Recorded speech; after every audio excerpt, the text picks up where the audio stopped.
Hey, what is up there, everybody? It's Odin. Been a little bit since I'd made a Sunday video. I was talking about being more regular with it. Didn't happen. Just busy, which means there's a lot to fucking talk about. Lots of cool shit going on. Um, so since the last video, we did launch Kill Them Dead. It is live. It is on Indiegogo. Check it out if you haven't already. Strongly consider backing because we launched. We had a great launch night and started getting a few more backers. And then now we've hit a pretty substantial wall. And I don't want it to feel like we've plateaued. I want to keep the excitement going. I'm going to be going on a bunch of shows here coming up throughout the month. But yeah, I'll put the link down in the description as I want to do. And yeah, so Kill Them Dead is live. Been talking about it a lot.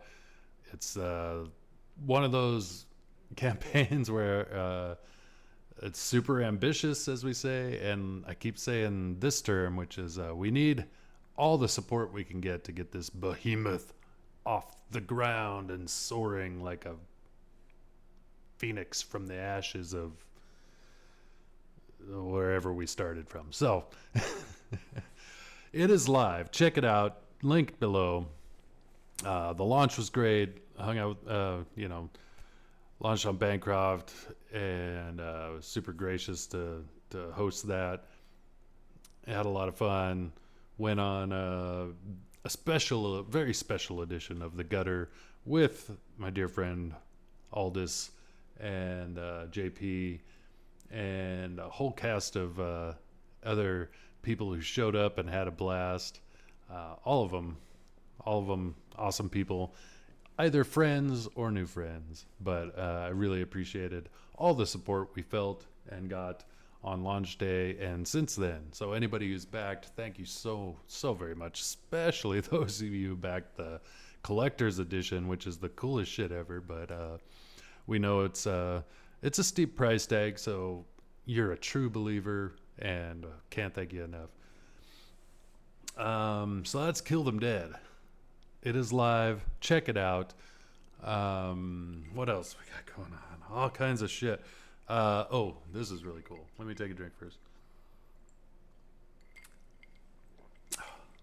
The ice hasn't melted much. You know, you put your whiskey on the rocks, and those first few drinks are like the real shit. And then after a while, it's just water. Yeah, it's like tan water. Anyway, this has been a long time coming, and I very much appreciate the patience people have shown. I had to exhibit a lot of patience myself as I was seeing this on Twitter, as people were receiving them, and I had yet to receive mine, which is a horrible feeling when you back a campaign and you see everyone else posting and you haven't got yours. Well, imagine that feeling for the book that you created, your baby, and other people are sharing it, which is awesome. It's so great to see people getting it, people enjoying it. But there was bittersweet because I hadn't received mine. But now I am the proud owner of my own book, which means that all you people that wanted personalized, or that I deemed I was going to personalize for whatever reason, that have exhibited a lot of patience yourselves, those are all packed and ready to go. So every book should be fulfilled very soon. I'm taking them to the post office tomorrow. So they're all ready to go, all packed up. And then I have my own book, which is it's a surreal feeling, actually, to receive and see what you worked so hard on in print. So we have a color version and the black and white, which I think I am fairly partial. Demir did such a great job on the colors, but I think I'm still very partial to the black and white because because I have all the pages on board that I drew, and I could look at those and just kind of imagine what they would look like. Um, and then now it's like, this is the collection of all those pages that you had on board. So yeah, it turned out great. I'm very happy. Um, James did all the lettering, also turned out great. And I'm just excited for people to get their copies, and I'm just more than excited to have my own.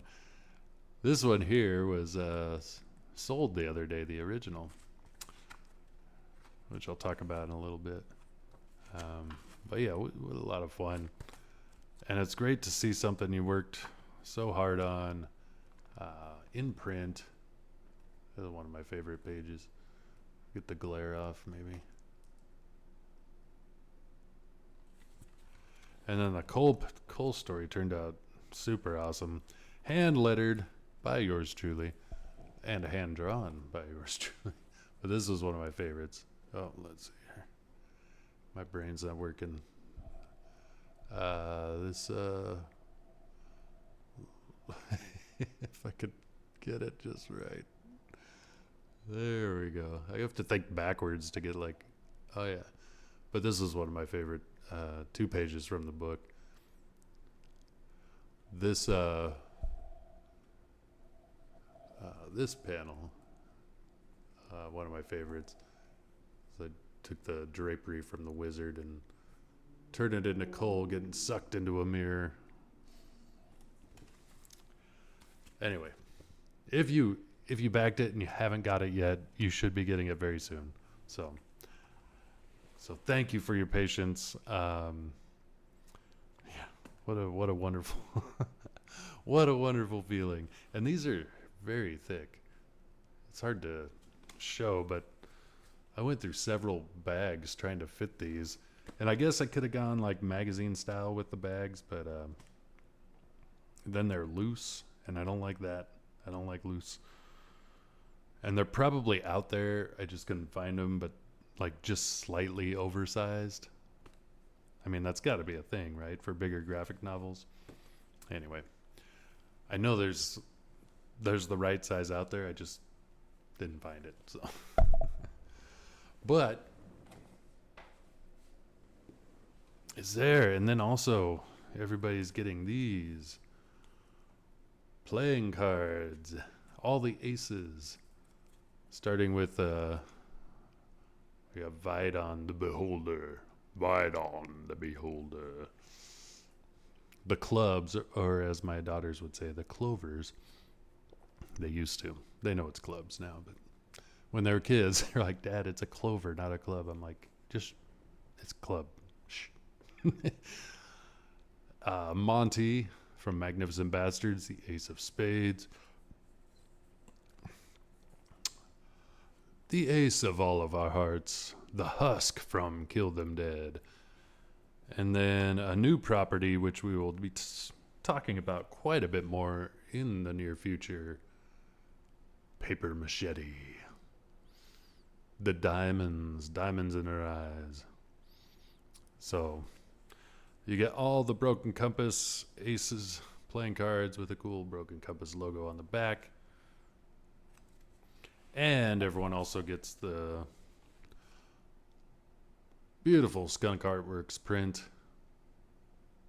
which I am also the proud owner of this original piece myself. So speaking of original art, and speaking of Kill Them Dead, and Unconditional Shove, I was very thankful to be part of the Red Valkyrie Underground art contest that went on yesterday. I was in the early crew, sold some things. I was able to sell to the Out of Obscurity cover that I did for the Out of Obscurity anthology book that was released through Arrow Comics. Lots of cool creators came together on that. The Cole story that I just showed was almost part of that. It was originally going to be part of that. But as it was, I pulled the story from that to put it in my own book. But I still did the cover, and I was really happy with it. It was cool, and decided to auction it off. And one of the creators, Matt Fowler, who an excellent writer in his own right, um, he ended up bidding on it and winning it. So that's all packed up and ready for him. A bunch of other random sketches and things that I did that just kind of got built up into the auction. So he's getting a bunch of stuff. And that was super cool. And then I also sold an original page from Unconditional Shove, which was the female, number 21, as she was on the milking machine, as they were saying on the auction. But a really cool splash that was one of my favorites to draw. And Shay, who hosts the show, she was the proud owner of that. And she's also getting a black and white issue of Unconditional Shove, as well as she's also getting the playing cards and the Skunk Artworks print. So just as if she had backed. But I was very thankful for all that. But the coolest thing, because like I was saying, I own this original painting from Skunk Artworks. As he painted it, I said, I want the original. I don't care how much. Send it to me. That was back before we were business partners. That was back when I just didn't even know who he was. I just saw some of his paintings, and I'm like, would you paint this for me? How much? I'll pay you. How much to get the original sent to me? So now I own it. But another awesome thing that I own that is also a property that I'm part owner of is so through Kill Them Dead we have an art contest. And if you haven't, and you are an artist, if you haven't checked it out, go to killthemdead.com, see all the terms, see all the rules, see all the submission guidelines and what to do, character bios, all kinds of stuff to give you on the right track and to make something really badass. Because if you do, you have the chance to not only win some cash, put some money in your pocket, but you also have the chance to have your artwork forever immortalized on a picture disc vinyl LP that will be going out to every backer on this campaign, and printed in perpetuity, I guess, but which is super cool. You like I said, you get immortalized on an album. So think of that if you do enter the contest, but I want to see more submissions. I want to see a ton of submissions. I've heard people working on some stuff, and it's starting to heat up. We're starting to get some really awesome submissions. One of which was my friend Luke, aka Death Metal Hero, who was also on the Red Valkyrie art auction. He was on the mid slot in the afternoon. He posted on Twitter, here's my submission for the Kill Them Dead art contest. We'll be selling it on the Red Valkyrie underground art auction.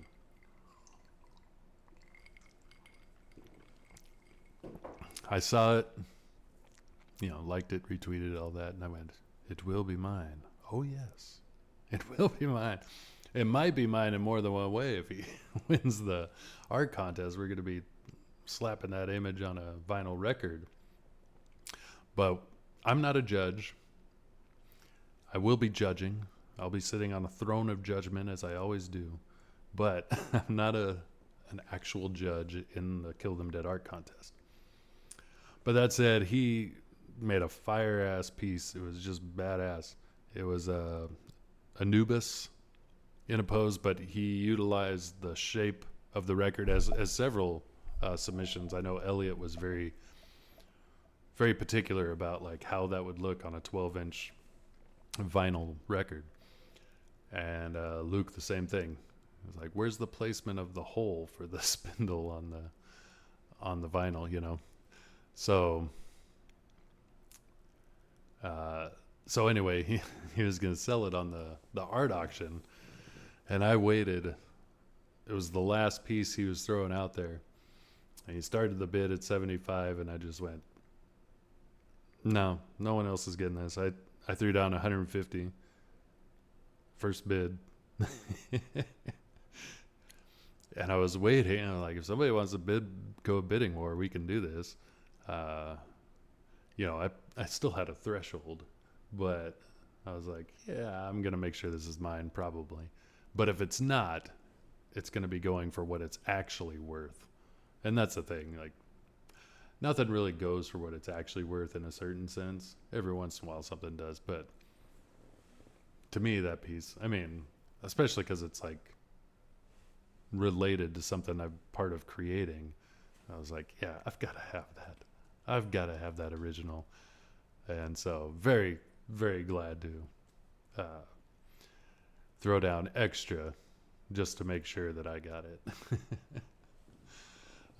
Super cool piece. So if you haven't, if I was feeling real savvy right now, I'd pull it up and could have it up in the corner, but I don't want to fumble around with that right now. But you could just go on Twitter, look up Death Metal Hero, Luke Aglietta, and Kill Them Dead art contest, or Red Valkyrie underground art auction. You'd probably see the image. Very badass Anubis piece. So that was a thing. So getting all that packed up, what I sold on the art auction, as well as all the last minute books. But it wasn't just packing them up, it was signing them and writing a little I love you on it. Every single one. 'Cause I really do.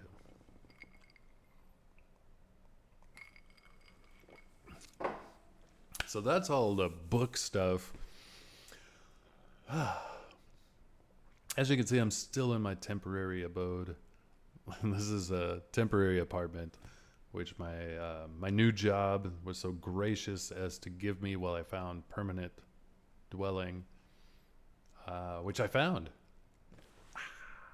Yeah. I made an offer on a piece of property in a house. The offer was accepted, and now it's just all the fucking rigmarole. So like Monday I have like 2 inspections that I got to be at. I don't have to be at them, but I'd like to.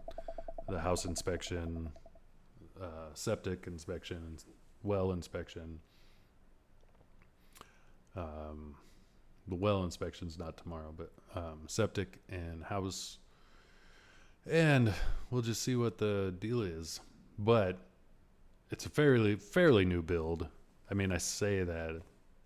This is after the turn of the like after 2000, okay? Like it's not that new now that I think about it, because we're like almost 24 years into this new century. It's fucking crazy. But still, I was looking at places built in the early 1900s, which is cool all of its own, but there's also like, who knows who's lived there throughout the years, good or bad, right?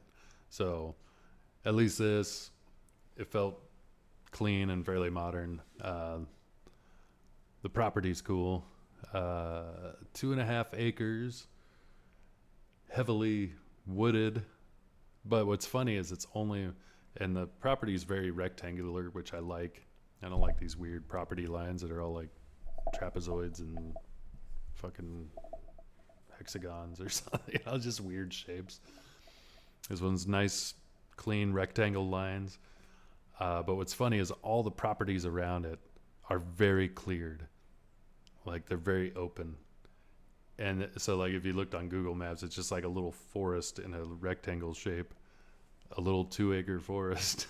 That's my property, with a pretty a modest sized house. And, which my girls weren't as happy with. We looked at another one that was kind of a piece of crap, but it had more room. And they're like, we like this one. I'm like, well, you're not paying for it. So, but they're also not with me all the time. They're with me on weekends. And in the summer, they're with me longer than that. But I was telling them, because my oldest, she's not doing weekends with Dad and her sisters anymore. I mean, she's very close to being an adult. So it's like, well, that happens, right? And I was telling my her sister, the next one in age, who's not far behind, 2 years behind. I'm like, you're pretty soon you're gonna be where your older sister is, and then that leaves me and your youngest sister, and then pretty soon she's gonna be, and then I got, you know, I won't have you guys for the weekends. Now I'll have a place you can stay, but I'm not the type to like. As they become adults, my house is open to them anytime they want, of course. But I'm not the type who's going to have big uh, family Thanksgiving dinners and things like that. I'm just not that type. Um, so, so I don't need that kind of room. And I was telling him I don't want a place with a bunch of rooms that I'm never going to use. I mean, I was looking at 4-bedroom houses that, in theory, each of the girls could have their own room, and I could just leave it there, ready for them if they ever decide to stay over.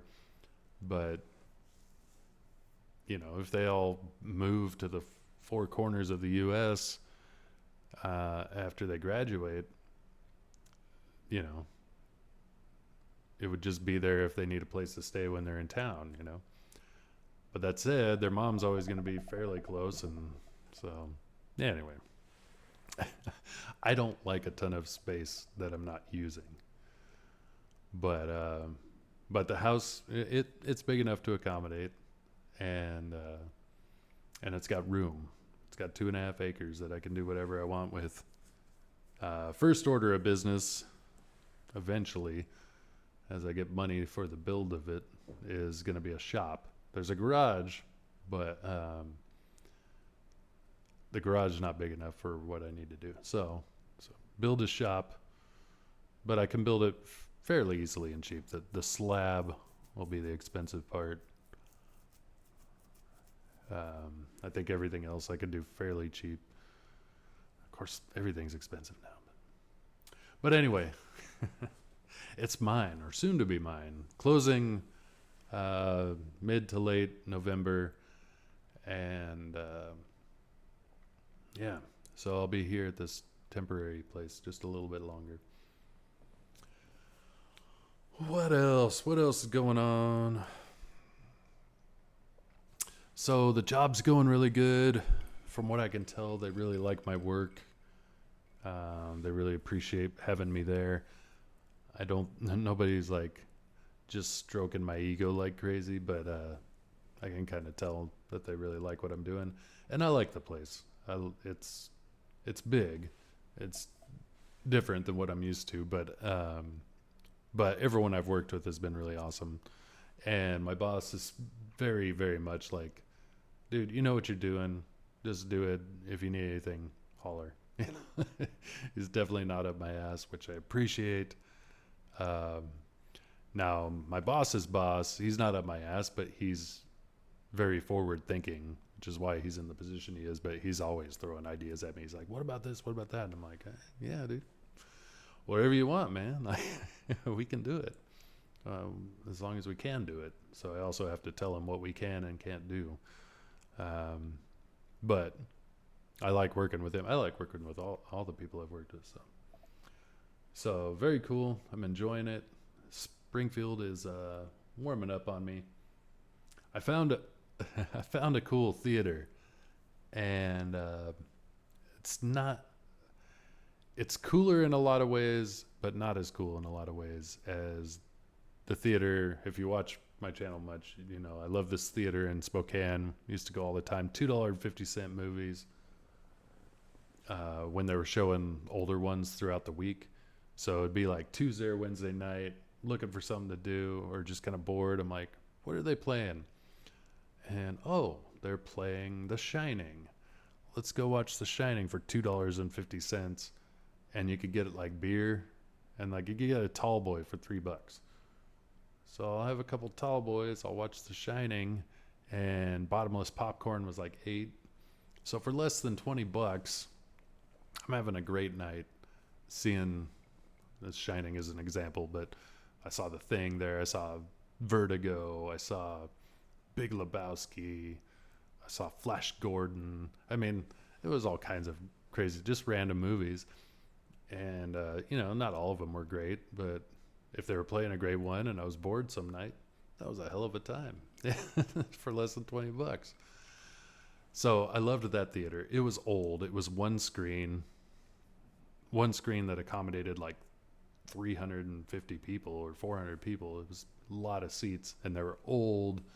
Like, you're sitting in a seat that probably been sat in a million times. Not a million, but hyperbolically a million times, which is kind of gross. But on the same hand, I like dingy. I'm a punk, old school punk thing. It's like, the dingy is cool. So I liked it. And when I left Spokane, I'm like, I'm not going to find anything like that again. Well, I found a really awesome theater. It's, like I said, it's awesome in different ways. This one's like posh. You're not sitting in a seat that's sat in a million times. You're sitting in a reclining seat, and they have wait service. You put up a little card with what you want. You just write it down, put it up, push a button, rings the bell, shines a light on you, whatever. And then they come and take your order and bring it back. Now, everything's more expensive. It's not this under $20. You're going to have a great time. But that said, they do midweek older movies, or at least they are right now through Halloween, playing a bunch of cool older Halloween themed movies. So Tuesday night, I'm going to go watch The Lost Boys. And I think Thursday night they're playing The Thing. And even though I'm really busy and I'm closing on a house and trying to promote a book, I'm like, I'm not going to deprive myself the opportunity to see these on a big screen while having a beer in a reclining seat at and food. They have better food here, but it's more expensive. So, but I took the girls last weekend. We went and saw them shitty ass movie. So the experience was great. It was my first time at this theater. Really enjoyed the theater experience. Was great. When saw The Creator, which, if you don't know, The Creator is about AI robots in the future, kind of like integrating with humans and the struggle of that, and becomes a battle between humans and AI robots. Well, the premise was very workable, and a lot of the aesthetics were really cool. So they had the possibility for a good movie. The problem was, well, there was a lot of problems. The movie's absolute shit. It's absolute dog shit. Like, aesthetically, some cool things, but I knew when I saw a PG-13 rating, I should have known.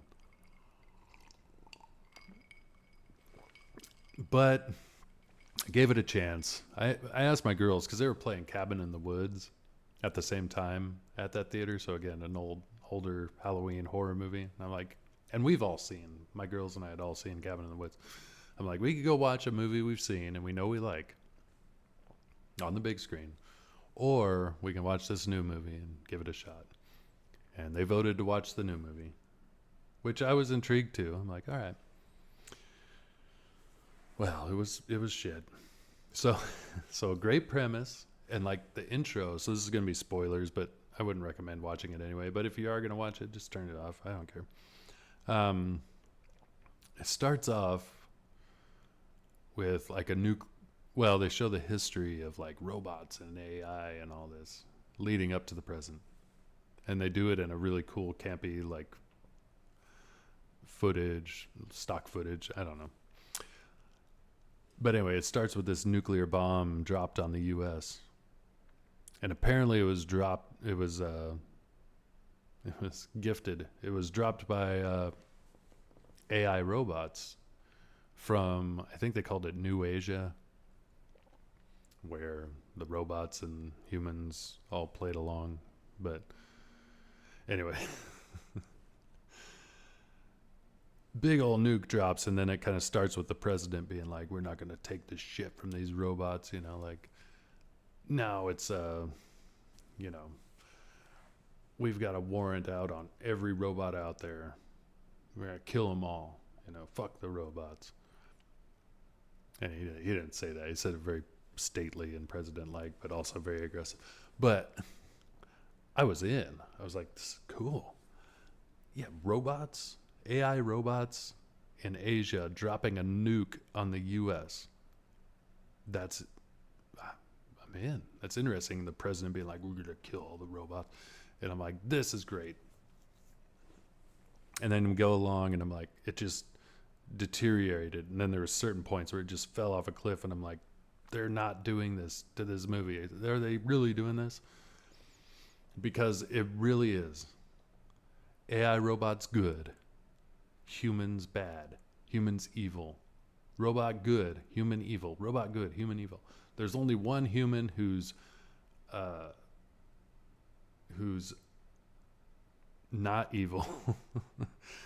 And that's like the main character. Every other human is deplorable, evil, and all the robots are like they took all the greatest attributes of humans. Like, imagine if robots become like that, and they take on human visages, and then they start taking on human characteristics.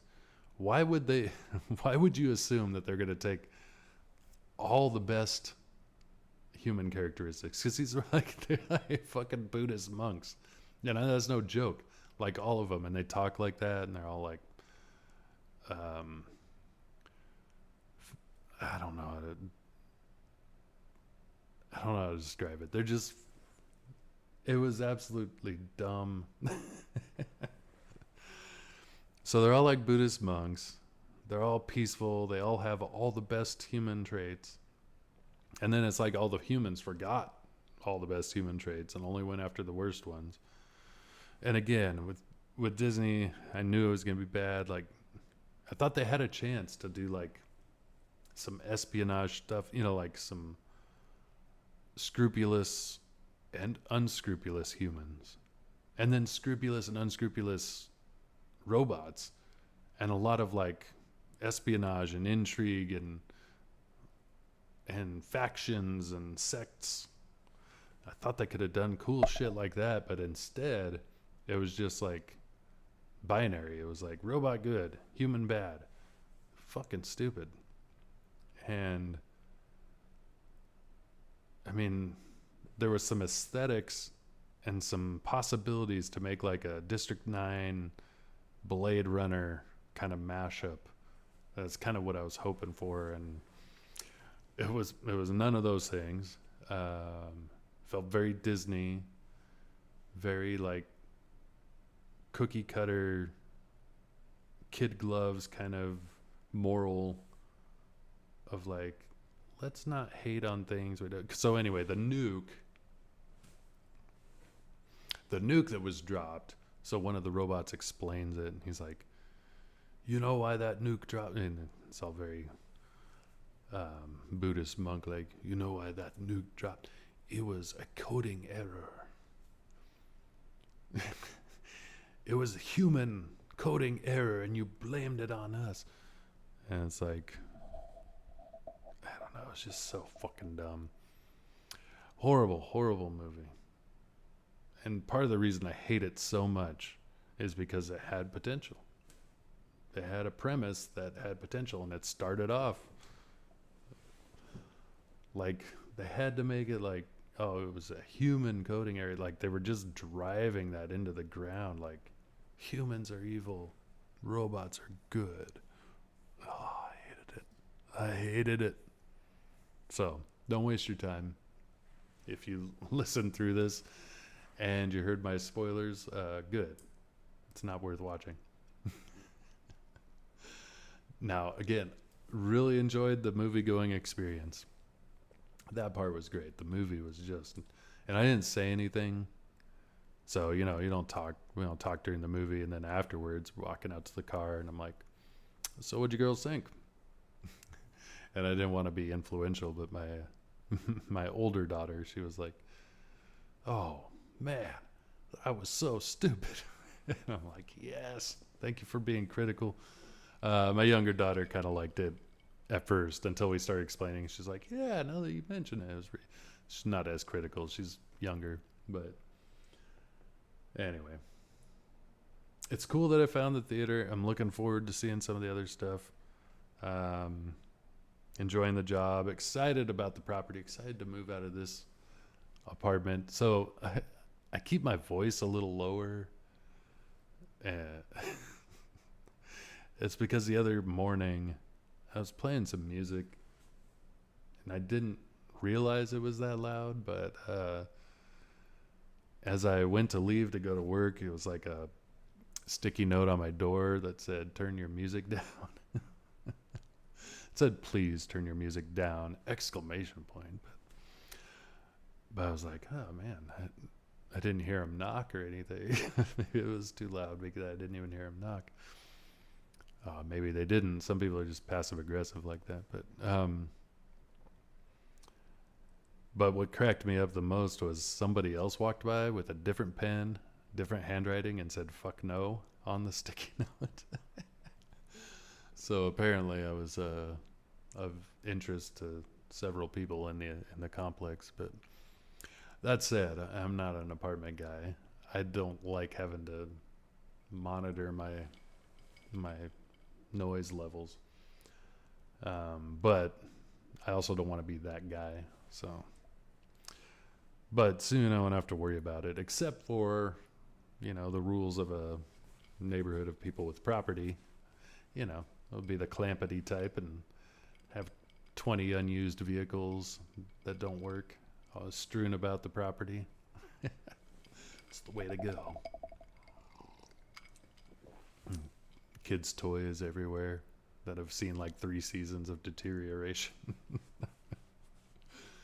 Good times. But I'm not that guy. I'm excited to have the property, and it's been a bit since I was in a place that I wasn't renting. It's actually been since I was married to my girl's mom. So I'm excited to have a little piece of land I can do what I want. And yeah, I have some plans already, scheming in my head. But all things are time permitting. Super busy. I work more hours now than I did before, and yeah. And then it's a little bit of a drive out to the property. Not too bad. But just busy with all the comic book stuff too. So I have drawn a little bit I can show. Some stuff as I've been working on. It's much slower than I want it to be, but I mean, I'll show you some of the ones I've shown a bunch, but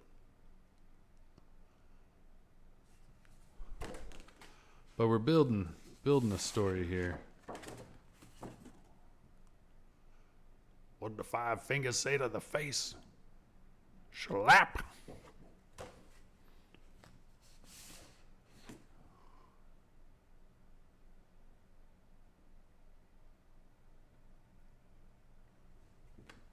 So maybe you can piece together a story from all these.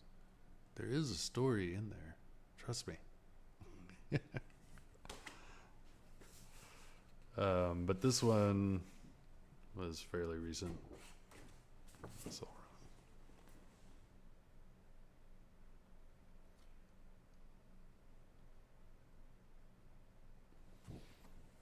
and then there's a few things I need to fix on that, but then this one I just started on, getting close to being finished.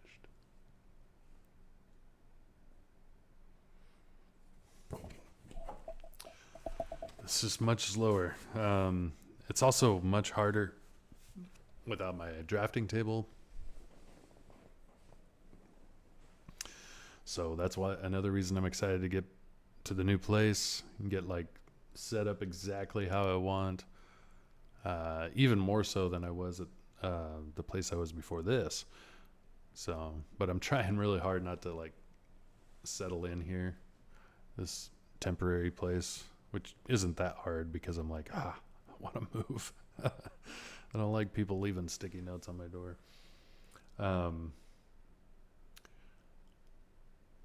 But yeah, just having my drafting table, and then also getting settled in with things. Like I'm working a lot, and my mental and creative energy are pretty consumed with the new job, and then also, like I said, with buying a piece of property and everything. So really consumed with a lot of other stuff.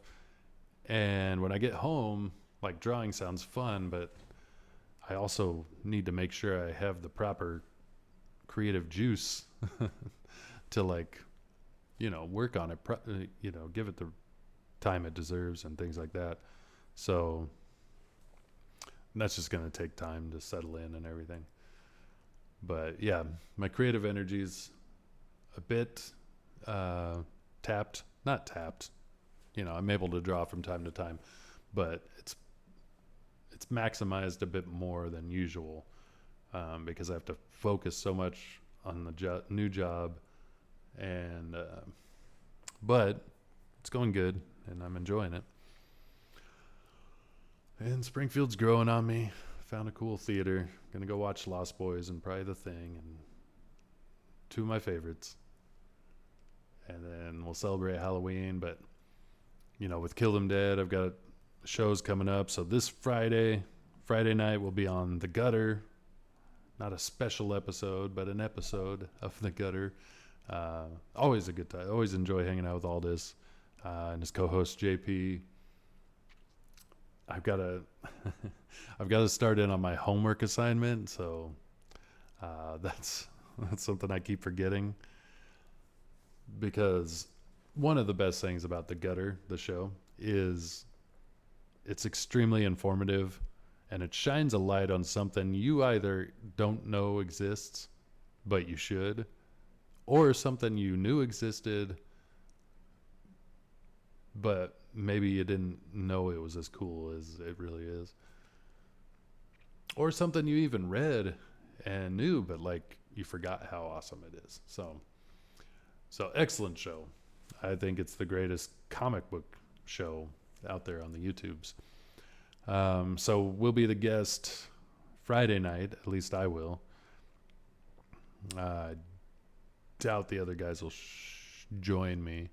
And then the following Friday, we'll be on Global Frequencies show with Neff and Frequency Girl. Awesome people. Neff drives a great show.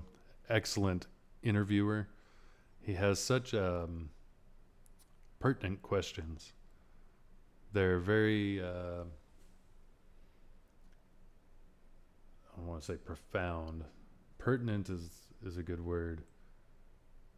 There's another term I was thinking the other day. Anyway, excellent interviewer, but the questions are, like I said, they're pertinent. They're involved. They're more in depth to what it takes to run a crowdfunding campaign and create things. And I think a lot of people who back campaigns and are investing in you, it's questions that would be pertinent to them. Or if they're on the fence, like what logistically is going on. So sometimes, and in this case, it might be a little hard whether James goes on with me or not.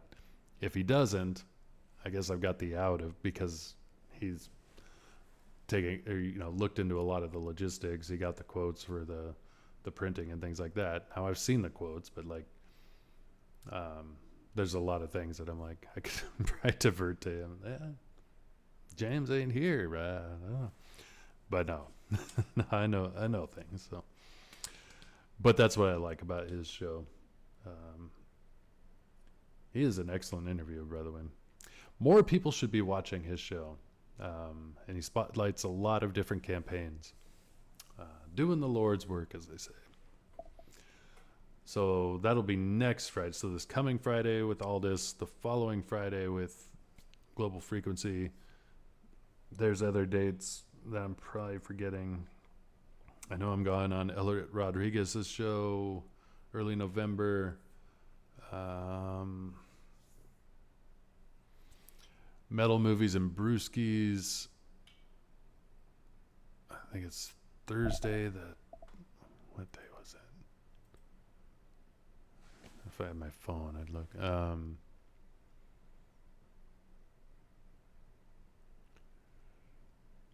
Fuck, I can't remember. I think it's in November, so I think I'm good. But Metal Movies and Brewskis, I've got it all on my phone, on my calendar, which I'm not pulling up. But so we've got shows lined up that we'll be doing, promoting Kill Them Dead. So like I said, when I'm talking about mental energy and all those things, that takes a lot. Like,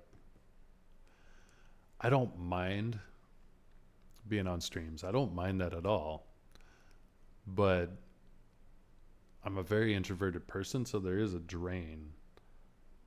And that's one thing with my new job. It's like working at a place, at a building with hundreds and hundreds of employees in under one roof at one time. You're passing all these people in the halls all the time.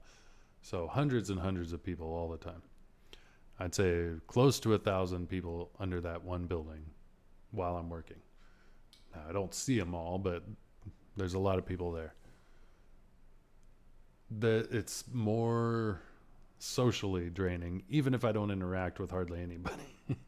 Just being around that many people is more socially draining.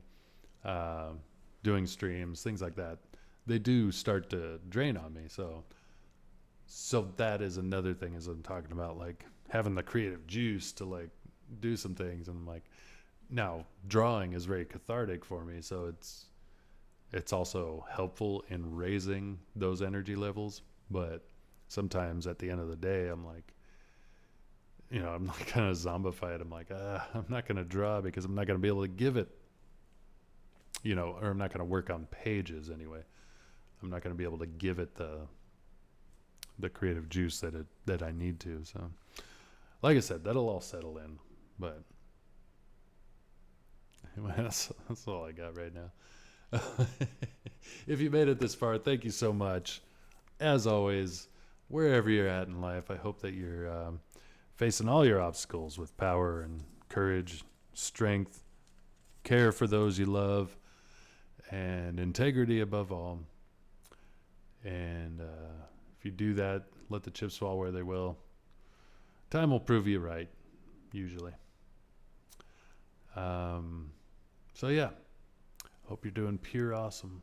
And until next time, I'm starting to fade. But thank you again, all you awesome people who backed Kill Them Dead, or who are going to back Kill Them Dead, and all you awesome people who backed Unconditional Shove. Thank you so much for your patience. You'll get your books very soon if you haven't already. And anyway, this is Odin. Love y'all. Take care. Bye.